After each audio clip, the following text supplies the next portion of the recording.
गुरु भगवान के शुक्राने हैं, गुरु भगवान को नमन है। राधे राधे भगवान जी।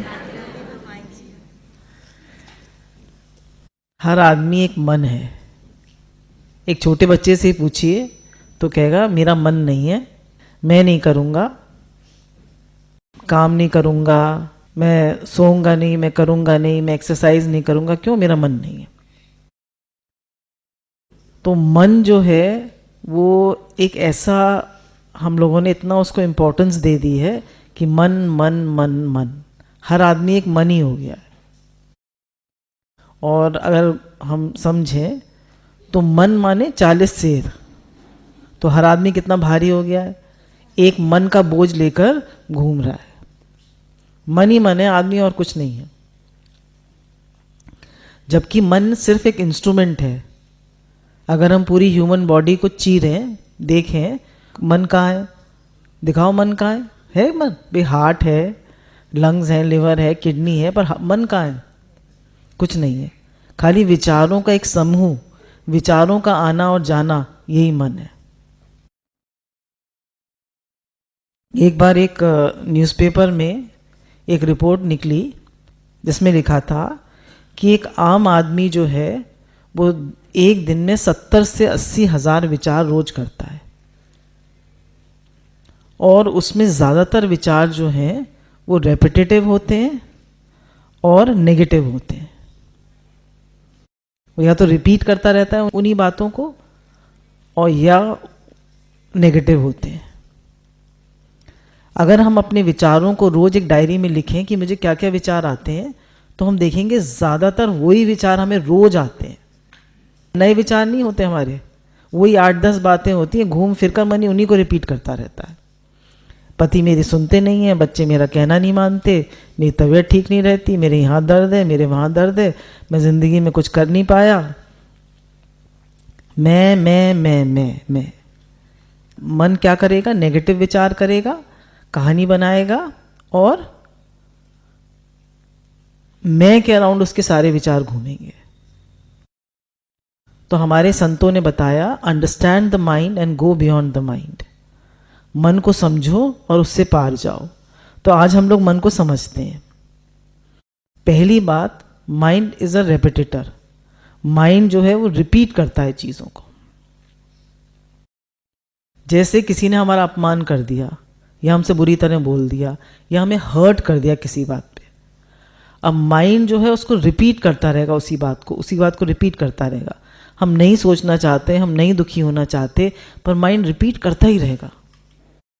हम कहते हैं मुझे वैसे याद नहीं रहता, पर अगर कोई चीज़ हमको बुरी लग गई, उसने तो बेचारे ने एक बार कहा, वो तो भूल भी गया कहकर, वो तो हंस रहा है, वो तो खुश है, और हम उसको सोच सोच कर हजारों बार हमने उसको अपने को हर्ट कर लिया।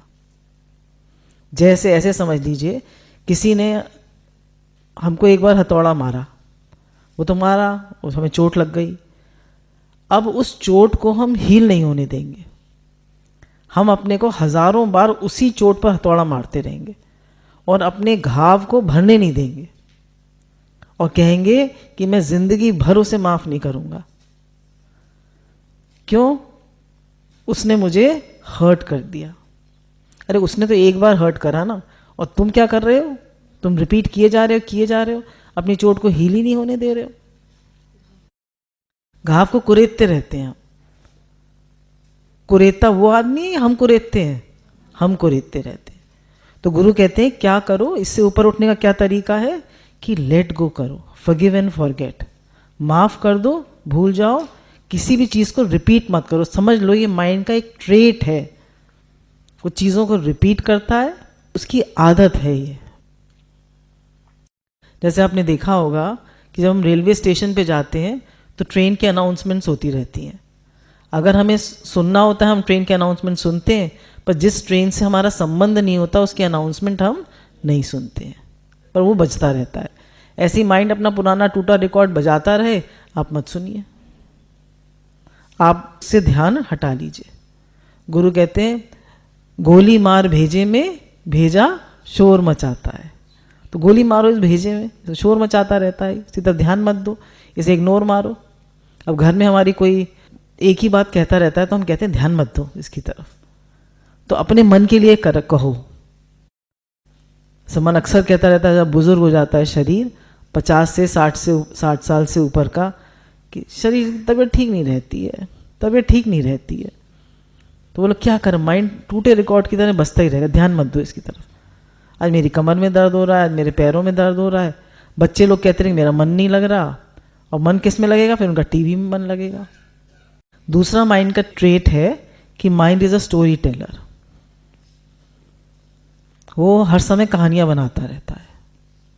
जैसे अगर किसी लड़की की शादी हुई है, उसके जो पति हैं उनकी पहले किसी से दोस्ती थी, तो ज़रा कोई बात हो जाएगी, उसका माइंड क्या सोचेगा कि वो जो पुरानी उनकी गर्लफ्रेंड थी ना, वो गर्लफ्रेंड थी या पहले जिससे संबंध हुआ था उसी से बात कर रहे होंगे, उसी के साथ होंगे। अगर किसी की शॉप है और उसमें लेडीज़ गारमेंट्स हैं और जेंट्स हैं, अगर वो पत्नी जो है वो देख लेगी हंसते हुए बात करते हुए किसी से, या किसी का मैसेज देख लेगी फ़ोन में अपने हस्बैंड के, तो क्या करेगी, शक करेगी, कहानी बनाएगी। एक बार एक व्यक्ति थे, तो एक बार उसकी वाइफ ने सुना अपने पति को कहते हुए कि शांति में ये हो रहा है, शांति में वो हो रहा है, शांति ने ऐसे किया, शांति ने वैसे किया। तो वो बड़ा परेशानी, शांति कौन है, और जो भी वो मैसेज करे उसमें भी शांति का नाम, कहानी बनाने लगेगा उसका माइंड कि शांति से इनके रिलेशनशिप है, शांति से इनका प्रेम हो गया है, अब ये शांति कौन है मुझे पता करना चाहिए। तो उसने पता किया अपने हस्बैंड से, जब एक दिन खूब लड़ाई हो गई तो उसने कहा जानती हो तुम शांति कौन है, शांति न्यूज़पेपर है। तो अब देखिए हमारी मन कितनी कहानियां बनाता है। एक बार एक व्यक्ति का पर्स खो गया, अब वो सोचने लगा, उसका मन कहानी बनाने लगा, मेड ने चुराया होगा, अरे वो नौकर है ना नया नया रखा, उसने चुराया होगा, फलाने ने चुराया होगा, कहाँ गया मेरा पर्स, कौन ले गया, मैं तो जगह पे रखता हूँ। और वो क्या हुआ, जब थोड़ी देर बाद पर्स मिल गया, तो अब कहानी बनाएगा मन। तो कोई भी चीज होगी मन फौरन कहानी बनाने लगेगा। तो क्या करें, जब भी मन कहानी बनाने लगे तो समझें कि मन का स्वभाव है कहानी बनाना। और हमेशा मन जो इमेजिनेशन करता है ना, वो पॉजिटिव कभी नहीं करता है, वो हमेशा नेगेटिव इमेजिनेशन करता है। कोई ब्लड रिपोर्ट आएगी किसी की, बिकॉज मानिए कि कोलेस्ट्रॉल ज़्यादा है, अब मुझे हार्ट अटैक हो जाएगा, अब मेरी तबीयत खराब हो जाएगी, अच्छा फिर मेरे बच्चों का क्या होगा। हर चीज़ की कहानी बनाने लगेगा मन, और आगे से आगे सोचता जाएगा और दुखी होता जाएगा। फिर दूसरा मन का ट्रेट है, इट इज अ फॉल्स एग्जैजरेटर। छोटी सी बात को बड़ा करके दिखाता है। It makes mountains out of mole hills. छोटी सी बात होगी, तिल का ताड़ कर देता है मन। अरे छोटी सी बात है, छोड़ो उसको, जाने दो। अरे जाने कैसे दूं, जाने कैसे दूं, मैं तो पकड़ के बैठूंगा, मैं तो पकड़ कर बैठूंगा, मैं जाने कैसे दूंगा। जैसे मेरे पास एक कप है, अब इस कप को मैं थोड़ी देर पकड़ूं तो मुझे टेंशन होगी हाथ में, नहीं टेंशन होगी, थोड़ी देर में नहीं होगी। पर मैं इसको 10 मिनट पकड़ूं तो हाथ में दर्द होने लगेगा, भारी हो जाएगा हाथ। अगर आधा घंटा पकड़ूं तो थोड़ा और दर्द होने लगेगा, और सारा दिन पकड़े रहूं तो पूरे शरीर में दर्द हो जाएगा। हम क्या करते हैं, कोई भी बात होती है उसको पकड़ लेते हैं और उसको एग्जैजरेट करते रहते हैं, उसको बढ़ाते रहते हैं, उसको जाने नहीं देते, उसको बड़ा कर लेते हैं। छोटी सी बात को बहुत बड़ा कर लेते हैं, पकड़े रहते हैं बात को। फॉल्स एग्जैजरेटर कैसे, देखिए एक बार एक आदमी ने कहा मैं तो छोटा सा विचार करता हूं मन में, मन जो है वो बात को बड़ा कर देता है। तो उसने कहा देखो मैं तुम्हें दिखाता हूं। वो एक हलवाई की दुकान थी, उसमें जाता है और उसमें चाशनी उबल रही होती है, तो चाशनी एक चम्मच में लेता है और दीवार पे छींटे मार देता है। चाशनी जब दीवार पे मारते हैं तो मक्खियाँ आ जाती हैं, मक्खियों को देखकर मच्छर भी आ जाते हैं, मच्छर आ जाते हैं तो छिपकली भी आ जाती है, छिपकली आती है, छिपकली को देख के बिल्ली आ जाती है, बिल्ली को देख के कुत्ता आ जाता है, दोनों में लड़ाई होने लगती है। तो एक जगह तेल की कढ़ाई उबल रही थी और एक तरफ चाशनी उबल रही थी, दोनों भटने लगते हैं, कुत्ता और बिल्ली। तो और हलवाई की दुकान में आग लग जाती है। अब आग कैसे लगी? खाली 2 चाशनी के छींटों से। अब माइंड ने क्या किया, इतना बड़ा कर दिया, इतना बड़ा कर दिया। कोई छोटी सी बात हो जाएगी पति पत्नी में, माँ बेटे में, या पिता और पुत्र में, या भाई भाई में, तो हमारा माइंड कितना बड़ा कर लेगा उसको। अरे छोड़ो, जाने दो, फॉरगिव एंड फॉरगेट, अरे छोड़ो। पर नहीं, हमारा माइंड बड़ा कर लेगा। अब देखिए, उसको गुरु ने कहा कि हमारा माइंड जो है 1 मिनट में हंसता है, 1 मिनट में रोता है। कैसे? एक बार एक व्यक्ति जो है, एक संत जी जो है, उनके पास गए, एक स्त्री के पास। तो वो अपने बेटे के बारे में बता रही थी, उसका शरीर शांत हो गया था कि ऐसा था, और खूब रोए जाएं और खूब रोए जाएं और बताए जाएं रोए जाएं। तो संत जी ने कहा इनकी जो रेडियो स्टेशन है वो चेंज करना चाहिए। तो उन्होंने कहा थोड़े दिन पहले आपकी बेटी की भी तो शादी हुई थी। कहा हाँ हुई तो थी। बोली बेटी तो बड़े अच्छे घर गई है। मुस्कुराने लगी, खुश होने लगी, और मुस्कुरा के बताने लगी, थोड़ी देर में हंसने लगी। तो संत जी ने कहा क्या कमाल है, अभी तो इतनी जोर जोर से रो रही थी बेटे के बारे में, पति के बारे में बता के, उनके पति का भी शरीर शांत हो गया था, और अब लड़की के बारे में बता रही हैं तो हंस रही। तो ये मन का स्वभाव है। बोला दिल तो पागल है, हंसाता है कभी, रुलाता है ये कभी। दिल तो पागल है। तो ये दिल पागल है, कभी हंसाता है मनुष्य को, कभी रुलाता है। तो क्या करें इस दिल का? जैसे ये हंसाना रुलाना शुरू करे तो निप इट इन द बड। छोटी सी कोई बात मन में आए तो समझ लीजिए अब ये मन जो है ये चीज को बड़ा करेगा। माइंड का एक और ट्रेट है पास्ट फ्यूचर थिंकिंग।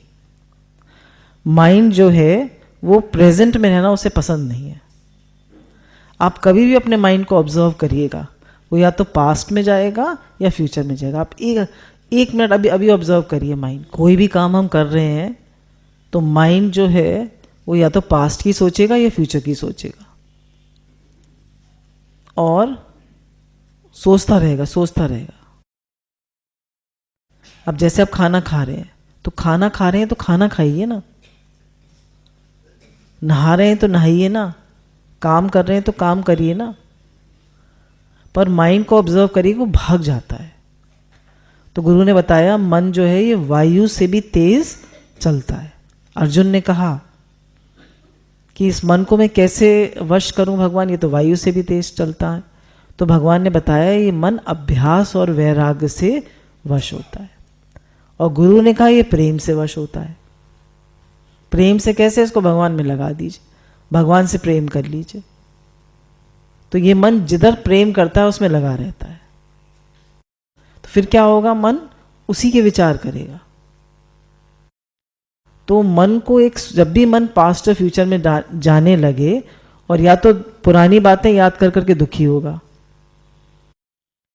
कोई बुजुर्ग व्यक्ति है 60 70 80 साल का, तो उससे कहेगा बेटा अब याद ना रहे, भूल जाऊं।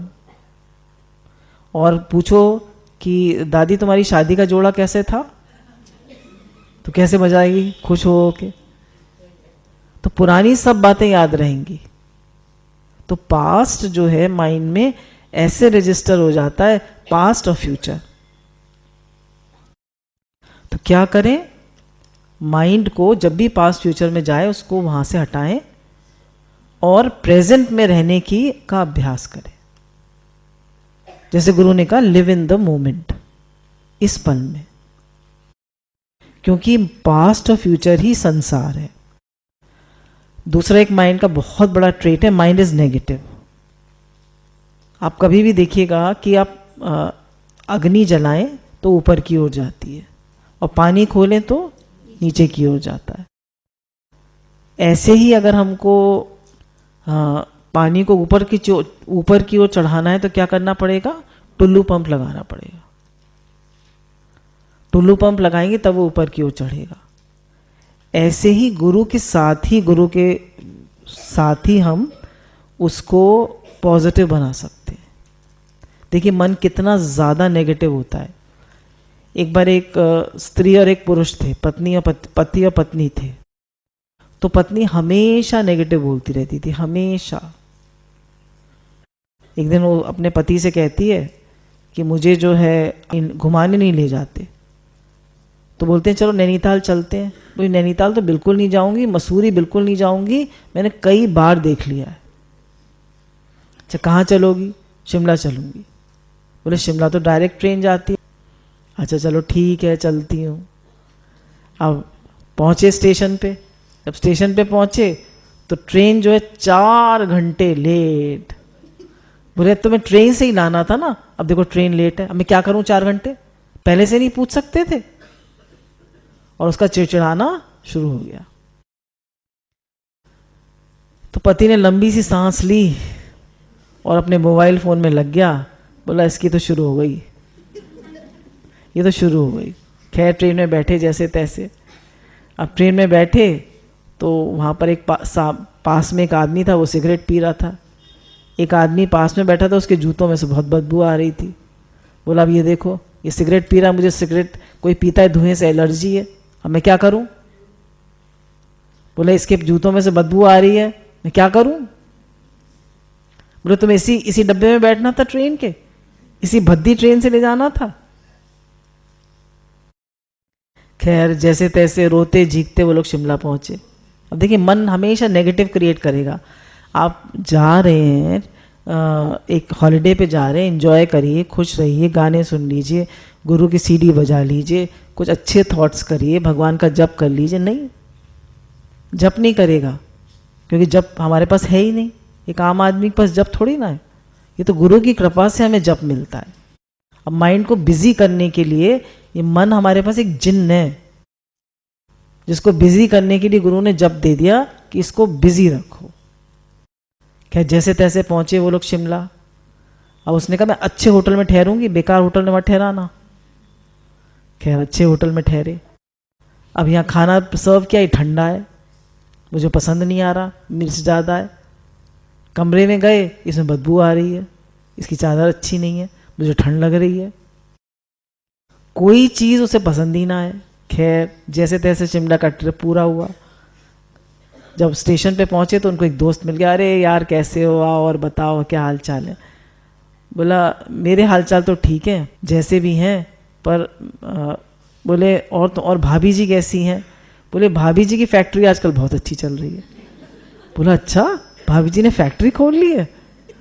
बोला किस चीज़ की फैक्ट्री खोल ली है? बोला उन्होंने दुख बनाने की फैक्ट्री खोल ली है। तो क्या हमारे पास नेगेटिव, हमारा मन जो है नेगेटिव सोचता रहता है, उसने दुख बनाने की फैक्ट्री तो नहीं खोल ली है?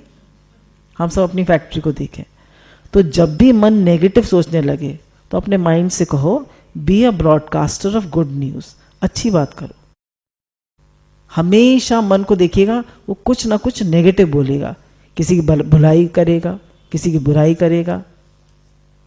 भलाई कम करेगा, बुराई ज़्यादा करेगा। कोई ऐसी बात कहेगा जैसे उसका भी मूड ऑफ होगा और दूसरे का भी मूड ऑफ होगा। क्या करें? जब भी मन कोई नेगेटिव बात सोचने लगे तो कहिए मन से भी भगवान का हर विधान मंगल में है, भगवान सब भली करेंगे, भगवान हमारे साथ हैं। कुछ भी नेगेटिव नहीं सोचें, कुछ भी नेगेटिव मत सोचें, कुछ भी नेगेटिव बोले नहीं। जब भी आपके मन में नेगेटिव बात आने लगे तो अपनी जीभ से, अपने दांतों से अपनी जीभ को काट ले, नेगेटिव नहीं बोलना है। देखिए एक चीज हमारे साथ होती है तो माइंड कितना रिपीट करता है उसको, कितनी बार कहता है। और हमारे दिमाग पे जब हम एक चीज को रिपीट करते हैं तो लकीरें पड़ जाती हैं, ग्रूव्स पड़ जाते हैं, और फिर हमारी विचारधारा उसी तरह बहती रहती है। तो रिपीट करना है तो भगवान का नाम रिपीट करें ना। बेकार की बातें क्यों रिपीट करते हैं? अब इस माइंड को मैनेज करना है तो कैसे मैनेज करें? गुरु ने कहा कि be in the company of सदगुरु। सबसे पहली बात, सत्संग में आए, गुरु के पास आए। बिना सत्संग के, बिना सत्संग, अच्छे विचार, संतों का संग। फिर दूसरी एक बहुत इंपॉर्टेंट बात है कि मन एक इंस्ट्रूमेंट है, मन के आप साक्षी हैं, you are the seer of the mind, you are not the mind. आप मन नहीं है, आप सिर्फ मन के ऑब्जर्वर हैं। और हम बिल्कुल मन बन जाते हैं। हर आदमी एक मन है, हर आदमी 40 शेर का मन लिए फिर रहा है। फिर गुरु ने कहा कि रीड गुड लिटरेचर, अच्छा शास्त्र, अच्छे शास्त्रों को पढ़ें, रीड गुड बुक्स। परमात्मा से संबंधित किताबें पढ़ें। और कुछ हमारे शास्त्र हैं जैसे रामायण, भागवत, गीता, इनको पढ़ें। सबसे इंपॉर्टेंट चीज है कि हमारे नाम जप करने का अभ्यास होना चाहिए, नाम जप करें। और भगवान से अपना एक संबंध बनाएं। जब हम भगवान से अपना एक संबंध बनाते हैं तो हमारा काफी ध्यान, हमारा काफी मन भगवान में लगा रहता है। तो हमारा मन वश होता है, हमें माइंड को मैनेज करना आता है। फिर गुरु ने कहा be creatively busy, empty mind devil's workshop. Creatively busy रहें। एक्सरसाइज करें। Exercise is very important because when you do exercise then two important hormones, dopamine and serotonin, are secreted and they give you a feeling of well-being. कभी भी कोई आदमी depress हो, जब भी आपको डिप्रेशन हो, माइंड ही डिप्रेशन लाता है। डिप्रेशन क्या है? एक थॉट को रिपीट करना, एक ही थॉट को बार बार रिपीट करना डिप्रेशन है। अब डिप्रेशन से आप कैसे बाहर निकलेंगे? आप माइंड को छोड़िए, मन को छोड़िए, उठिए वहाँ से, एक्सरसाइज करिए, बैडमिंटन खेलिए, वॉक कर लीजिए, गुरु का सत्संग सुन लीजिए, किसी अपनी ड्रॉर साफ करने लगिए, मन के साथ मिलकर मत बैठिए। जब भी मन नेगेटिव हो तो गुरु ने कहा do positive self talk. Positive self talk करें, नेगेटिव बातों को रिपीट नहीं करें। तो हमने मन को काफ़ी कुछ समझा, फिर इसको और समझेंगे आगे। तो गुरु कहते हैं मैं मन नहीं हूँ, इस बात को पक्का करें और हमेशा प्रसन्न रहें। गुरु ने बताया, गीता में लिखा है कि मन का तप है प्रसन्न रहना। तो always be happy, keep smiling. अब एक दूसरा ट्रेट है माइंड का, अटैचमेंट। माइंड जो है बिना आसक्ति के नहीं रह सकता। आसक्ति माइंड को जरूर करनी है। बच्चा छोटा पैदा होता है तो वो माँ के बिना नहीं रह सकता, वो आसक्ति अपने साथ लेके आता है। माँ से ही दूध पीता है, माँ की गोदी में ही रहता है, तो माँ को ही पहचानता है बच्चा सबसे पहले। तो सबसे पहले बच्चे की आसक्ति होती है माँ में। फिर वही आसक्ति जो है वो हो जाती है खिलौनों में। जब थोड़ा बड़ा बच्चा होता है तो माँ उसको खिलौने दे देती है, जाओ खेलो। उसके आगे टॉयज बिखेर देती है कि तुम खेलो। अब वो कोई टॉय उसको बहुत फेवरेट लगता है, उससे वो कोई उसका छीन ले तो रोएगा, मेरा खिलौना, मेरा खिलौना, मेरी चीज। खिलौनों में आसक्ति कर लेता है। फिर उससे बड़ा होता है तो पढ़ने जाने लगता है। तो अब किताबें, अब मुझे डॉक्टर बनना है, इंजीनियर बनना है, मुझे अच्छे नंबर लाने, किताबों में आसक्ति हो जाती है। फिर थोड़ा टीनेज एज में आता है तो दोस्तों में आसक्ति हो जाती है, फ्रेंड्स चाहिए उसको, फ्रेंड्स में अटैचमेंट हो जाता है। पर आप देखिए कि हम बिना आसक्ति के कभी रह नहीं सकते। फिर और बड़ा होता है तो ये नौकरी चाहिए बढ़िया, इधर अप्लाई करेगा उधर अप्लाई करेगा, बिजनेस में जाएगा बिजनेस बड़ा करूं, तो उसकी व्यवसाय में आसक्ति हो जाती है। नौकरी में या बिजनेस में पैसा कमाना है, बड़ा आदमी बनना है, उसमें आसक्ति हो जाती है। अब जब ये सब हो गया तो पत्नी, अब शादी करनी है, तो फिर नेक्स्ट आसक्ति होती है, पत्नी में आसक्ति हो जाती है। अब इतना सब हो गया, फिर नेक्स्ट बच्चा होना चाहिए। अब बच्चा हुआ तो सबसे प्यारा होता है, पुत्र में आसक्ति, पुत्र हो गया तो वाह भाई वाह, पुत्र में आसक्ति। इस तरह उसकी आसक्ति जो है वो ट्रैवल करती रहती है, ट्रैवल करती रहती है। तो अंत में जब ये सब बड़े हो गए, अब सबकी शादियां हो गई, बच्चे भी बड़े हो गए, वो चले गए, पत्नी का शरीर भी नहीं रहा या पति का शरीर भी नहीं रहा, तो अब उसकी कहाँ जाती है आसक्ति? अपने शरीर में। अब मेरे यहाँ दर्द है, अब मेरे वहाँ दर्द है, अब सारी आसक्ति उसकी अपने शरीर में। आप बुढ़े लोगों की देखिएगा, आसक्ति सारी अपने शरीर में होती है। अब पर वो क्या कभी बिना आसक्ति के रह सकता है? ऐसा नहीं है कि आसक्ति अंतःकरण का एक कह लीजिए ट्रेट है, वो बिना आसक्ति के नहीं रह सकता। अब गुरु कहते हैं तुम इसी आसक्ति को, अब इसको प्रेम भी कह सकते हैं, जब प्रेम प्रगाढ़ हो जाता है तो उसको आसक्ति कहते हैं। इसी प्रेम को आप परमात्मा से लगा दीजिए तो क्या बन जाता है? वो भक्ति। तो अंत में वो शरीर से अटैचमेंट करके व्यक्ति दुखी होकर मरता है, और उसने जीवन भर अटैचमेंट करी, जीवन भर इससे प्यार मांगा, उससे प्यार मांगा, उससे प्यार मांगा, पर क्या कभी उसके प्रेम की पूर्णता हुई? कभी वो तृप्त हुआ? कभी उसका प्रेम पूर्ण हुआ? क्या वो कभी खुश हुआ? कभी उसको सेटिस्फैक्शन मिला? कभी भी नहीं। उसके और हर मनुष्य को प्रेम की ही चाहना है।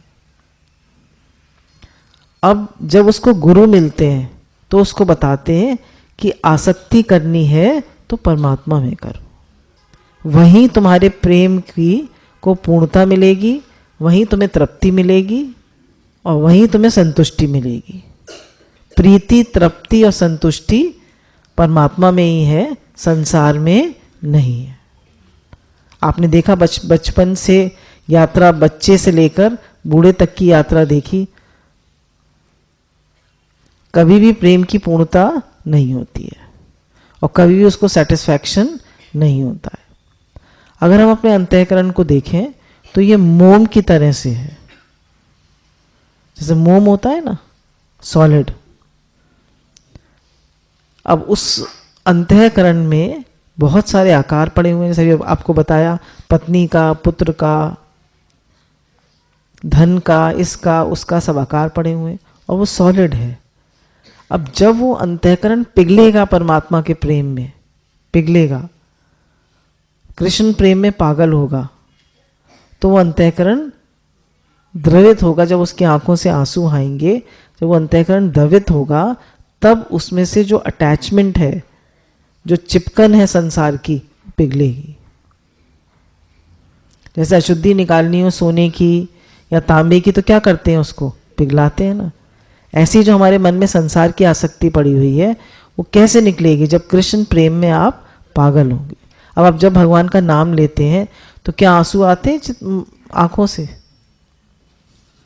क्या आपका हृदय द्रवित होता है? जिस चीज के लिए हृदय द्रवित होता है, उसी से हम, उसी की लकीरें हमारे अंतःकरण पर पड़ जाती हैं। अगर हमारा चित्त संसार के लिए द्रवित होता है, देखिए हमसे बेटे को कुछ हो जाए, पति को कुछ हो जाए, जिससे हमारी अटैचमेंट है उसको कुछ हो जाए, अब देखिए आंखों को देखिए, आंसू कैसे बहते हैं, कैसे दिल घबराता है, कैसे इंसान बेचैन हो जाता है। उतना ही क्या भगवान के लिए बेचैन होता है? नहीं होता ना। तो अभी जब हमें, जब अटैचमेंट हमारी किससे होनी चाहिए? भगवान से। अटैचमेंट की पूर्णता परमात्मा में ही होगी, संसार में नहीं। प्रेम की पूर्णता, आसक्ति की पूर्णता हमें आसक्ति करनी है परमात्मा से। छोटा सा बच्चा होगा, वो भी उसकी भी हर चीज़ देखिए। एक अभी कुछ लोग बाहर से आए हुए हैं, तो एक छोटी सी बच्ची है, 2-3 साल की होगी, तो उसकी मम्मी बैठी हुई थी यहाँ पर, वो सत्संग सुन रही थी, तो उसने हर चीज़ ला के रख दी, अपना सामान बाहर रखा हुआ था, हर चीज़ ला के रख दी कि मम्मी ये तुम्हारा है, ये हमारा है, ये हमारा है, ये हमारा है। और छोटे बच्चे को भी पहचान है, उसकी भी आ सकती है, मेरा सामान, मेरी चीज़, मेरी पेंसिल, मेरी रबड़, हर चीज़ में अपनापन आसक्ति कर लेते हैं, बचपन से ही हमने सीखा है। एक बार देखिए, इस एग्जाम्पल से हम इसको समझ सकते हैं। एक बार एक बस में लोग जा रहे थे, तो बस का जो कंडक्टर है वो एक पर्स दिखाता है, ये पर्स किसका है? तो एक वृद्ध व्यक्ति कहता है ये पर्स मेरा है। बोला कैसे मालूम मैं आपका है? बोला इसमें कृष्ण भगवान की फोटो होगी। तो वो खोलता है तो उसमें कृष्ण भगवान की फोटो थी। तो बोला कृष्ण भगवान की फोटो तो कोई भी लगा सकता है। बोला नहीं, इसके पीछे कहानी है। तो कहानी सुनाता है वो कहता है जब मैंने अपने शुरू में, जब मैं छोटा था, तो मेरे फादर ने मुझे पर्स दिया था मेरी बर्थडे पर। तो सबसे पहले मैंने अपने फादर की और मदर की फ़ोटो लगाई। फिर जब मैं 15-16 साल का हुआ, मैं बहुत सुंदर था, मेरे कर्ली हेयर थे, गोरा रंग था, मैं हैंडसम था, तो मैंने फिर वो फ़ोटो निकाल कर अपनी लगा ली। फिर और बड़ा हुआ तो मेरी शादी हुई, तो मेरी पत्नी बहुत सुंदर थी, मैंने निकाल कर उसकी फ़ोटो लगा ली। फिर जब हमारा पहला बेटा हुआ, वो बहुत प्यारा था, मुझे बहुत मोह हुआ उससे, मैंने निकाल कर उसकी फ़ोटो लगा ली। फिर एक बिटिया हुई तो उन दोनों की फ़ोटो लगा ली। बोले धीरे धीरे मत आसक्ति देखिए आप। फिर धीरे धीरे समय बीतने के बाद पत्नी का शरीर शांत हो गया, लड़का लड़की, लड़का फौरन चला गया, लड़की की शादी हो गई। अब मैंने देखा मैं अकेला रह गया, मेरे पास कोई नहीं है, कोई नहीं रहा मेरे साथ। तो मैंने भगवान कृष्ण की फोटो अपने पर्स में लगाई और मैंने सोचा कि मैंने जवानी में ही क्यों नहीं लगा ली इनकी फोटो। यही मेरे सच्चे साथी हैं। बोलिए सच्चिदानंद भगवान की जय। बोले यही मैं हमारे सच्चे साथी हैं, गुरु भगवान और नारायण भगवान श्री कृष्ण, वो ही हमारे सच्चे साथी हैं। बोले बचपन में मैंने क्यों नहीं लगा ली इनकी फोटो? अगर मैंने इनमें आसक्ति करी होती तो आज मुझे रोना नहीं पड़ता। तो पूरा जीवन हम प्रेम तलाश करते रहते हैं, पर प्रेम हमको मिलता नहीं है। तो गुरु हमको बताते हैं कि ये जो आसक्ति है, परमात्मा से आसक्ति हमारी कैसे पक्की हो। तो भगवान में 11 प्रकार से आसक्ति होती है, ऐसा भागवत में लिखा है। गुण महात्म आसक्ति, भगवान के गुणों में आसक्ति करें। भगवान कृपालु हैं, भगवान दयालु हैं, वो करुणा निधान है, वो भक्त वत्सल है, वो प्रेम का सागर है। वो हर समय हर जगह हमें देखते रहते हैं, हमारी सुनते हैं। वो जगत की उत्पत्ति, स्थिति और प्रलय का कारण है। परमात्मा ही परमात्मा है, सब कुछ वही बन गए, क्या नहीं है वो। तो बोला जब हम उनके गुणों को विचार करते हैं तो हमारी जगत से आसक्ति कटती है। हम संसार के गुणों का विचार करते रहते हैं, वो कितना सुंदर है, वो उसमें कितने गुण हैं।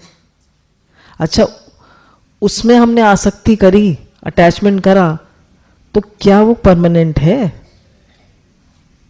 क्या वो हमेशा एक सा रहेगा?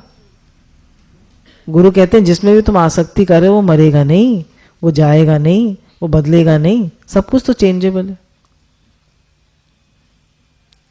तो इसलिए गुरु कहते हैं उसमें आसक्ति करो जिसमें तुम्हारे प्रेम की पूर्णता हो। और आसक्ति के बिना अंतःकरण रह नहीं सकता।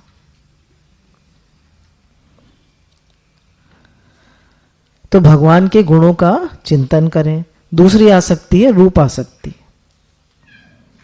भगवान के रूप में आसक्ति हो। हमारे भगवान कितने सुंदर हैं। आप देखिए भगवान के एक से एक सुंदर आपको वो मिलेगा। किसी को दर्शन हो जाए भगवान का तो वो तो पागल ही हो जाता है, बिल्कुल। वो तो उसी रूप के पीछे दीवाना हो जाता है। आप अपने कन्हैया को सुंदर सी तरह सजा दीजिए और उनको देखते रहिए। तो अब आपकी जो संसार में लेडीज क्या करती हैं, कोई सुंदर जाए, कोई सुंदर, और जेंट्स क्या करते हैं, लड़के क्या करते हैं, कोई सुंदर लड़की दिख जाए मुड़ मुड़ के देखेंगे।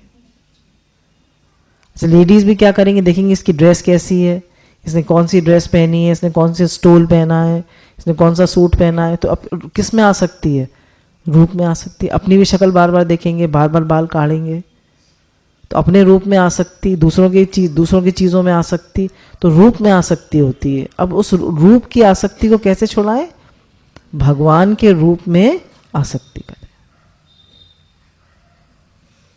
बेटा बेटी सुंदर होंगे, उनके रूप में आसक्ति होगी। पत्नी सुंदर, अब एक धनुर्धर था, तो वो वैश्या से में उसकी आसक्ति थी। वो वैश्या बहुत सुंदर थी, हाँ, धनुर्दास। तो वो उसके पीछे छाता लेके चलता था। जब धूप होती थी तो उसको धूप ना लगे तो छाता लेके चलता था और उल्टा चलता था। तो एक बार एक संत ने देखा उसको कि उल्टा कैसे चल रहा है। तो लोगों से पूछा उन्होंने, तो बोले ये इसके रूप में इतना आसक्त है कि ये बिना इसको देखे रह नहीं सकता। तो उन्होंने उसको अपने पास बुलाया। बोले तुम उल्टा क्यों से चल रहे हो, सब लोग तुम्हारी मजाक बना रहे। बोला मैं इतनी सुंदर है ये वैश्या कि मैं इसको देखे बिना रह नहीं सकता एक मिनट भी, और अगर इस पर धूप पड़ेगी तो इसका रंग काला हो जाएगा, कुम्भला जाएगी ये, तो इसलिए मैं छाता लेकर उल्टा चलता हूँ इसको देखते हुए। तो वो उसको कहते हैं अच्छा मैं तुम्हें इससे भी सुंदर रूप दिखाऊं तो बोला ठीक है दिखाइए। तो वो भगवान के मंदिर में उसको ले जाते हैं और खुद भगवान का पूरा श्रृंगार करते हैं और भगवान से बहुत प्रार्थना करते हैं कि इसकी आसक्ति आप में हो जाए। इसके चित्त में एक खास क्वालिटी है कि इसकी अत्यंत आसक्ति है उस वैश्या में, वही आसक्ति इसकी मुझ में हो जाए। तो उल्टा चलता है, तो उल्टा चलता था। तो फिर जब भगवान का श्री विग्रह, उसको पूरा वो आरती उतारते हैं और पूरा प्रेम से उसको दिखाते हैं श्री विग्रह, और इतना सुंदर उन्होंने श्रृंगार किया होता है कि वो आसक्त हो जाता है। और फिर वो गुरुजी के पास रहता है, सत्संग सुनता है, और फिर वो उनकी आसक्ति को कभी छोड़ नहीं पाता है। तो संसार की आसक्ति तो सब परिवर्तनशील है। फिर बताया स्मरण आसक्ति, हम संसार का ही स्मरण करते रहते हैं, उसी को याद करते रहते हैं, पास्ट फ्यूचर इसकी उसकी। बोला आसक्ति करनी है तो नाम जप में करो, थोड़ी थोड़ी देर में कहते रहो हे नाथ मैं आपको भूलूं नहीं। फिर दास से आसक्ति, जैसे हनुमान जी की थी भगवान में।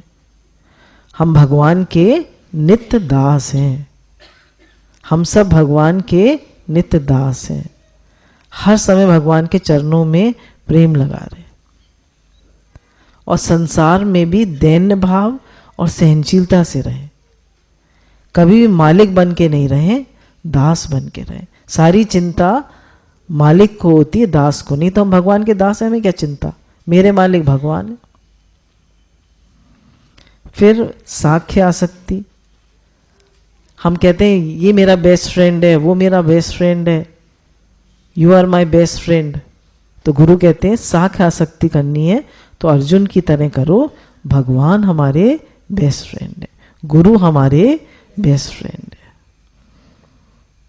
उनसे मित्रता करोगे तो वो मित्रता परमानेंट होगी, सुख देगी, अंत तक निभ सकेगी। संसार की मित्रता जरा देर में मूड ऑफ, जरा देर में मूड ऑन, मूड बदलते ही रहते हैं, उसमें चढ़ाव उतराव है। और भगवान में जो मित्रता है वो एक रस है, परमानेंट है और सुख देने वाली है। फिर कांत आसक्ति, जैसे मीरा की थी, मीरा का प्रेम नित्य प्रतिदिन बढ़ता ही रहा। फिर वात्सल्य आसक्ति, जैसे यशोदा मैया की थी। अब वात्सल्य तो हर माँ में होता है, पर वो वात्सल्य कहाँ लगा देती है? अपने पुत्र पुत्रियों में, फिर अपने पोते पोतियों में। तो वात्सल्य करना है तो भगवान से करें। फिर आत्म निवेदन आसक्ति, जैसे राजा बलि की थी। राजा बलि ने, उन्होंने भगवान वामन रूप में मांगने आए उससे, तो उन्होंने थोड़ा सा, उन्होंने कहा था मैं जो मांगेगा वो उसको दूंगा। तो उनके गुरुजी ने कहा भी कि ये भगवान आए हैं वामन अवतार बन के, पर उन्होंने कहा नहीं, ये मेरे दर पर आए, भगवान आए तो और अच्छा है। तो भगवान ने 2 पग में तो आकाश और पृथ्वी नाप ली। भगवान ने कहा तीसरा पैर कहाँ रखूं? तो उसने सर झुका दिया कि मेरे पर रखिए। तो उसने अपना आत्मसमर्पण कर दिया। और फिर भगवान ने उसे वरुण पाश में बंधवा के उसे खूब पिटवाया, उसको हर तरह का दुख दिया। सबने कहा भी कि ये तो देखो इसने सरेंडर कर दिया, फिर भी भगवान इतना दुख दे रहे हैं। तो उसने कहा कि नहीं, भगवान की तो बड़ी कृपा है मेरे ऊपर। भगवान ने जब उसका आत्मसमर्पण देखा तो उसको पाताल लोक का राज दिया और उसके पहरेदार बनकर रहे। ऐसा भागवत में लिखा। इतना समर्पण भगवान के प्रति, ये आत्मनिवेदन भक्ति है। तन्मयता भक्ति जैसे गोपियों की भक्ति थी, और परम विरह आसक्ति जैसे चैतन्य महाप्रभु की आसक्ति थी। तो हमारी सारी आसक्ति परमात्मा में लगे। ये सारे तरीके बताए, कैसे भी आसक्ति आप भगवान में करें। और अटैचमेंट के बिना मन रह नहीं सकता, राग द्वेष के बिना भी मन नहीं रह सकता। मन का स्वरूप है राग द्वेष। जैसे लकड़ी की जो टोकरी होती है वो लकड़ी से बनती है, पतली पतली काट के लकड़ी, इसी प्रकार अंतःकरण राग द्वेष से बना हुआ है। पर सारे राग द्वेष किससे करें? भगवान से करें। गुस्सा होना है, भगवान से करिए। तो सारे इमोशंस हमारे भगवान से लग जाते हैं तो वैलिड हो जाते हैं वो। तो आसक्ति परमात्मा से करेंगे तो हमारी आसक्ति, वो आसक्ति हमें सुख देगी, वो भक्ति हो जाएगी। और संसार में आसक्ति करेंगे तो वो दुख देगी। गुरु भगवान के अनंत अनंत शुक्राने हैं। राधे राधे भगवान जी।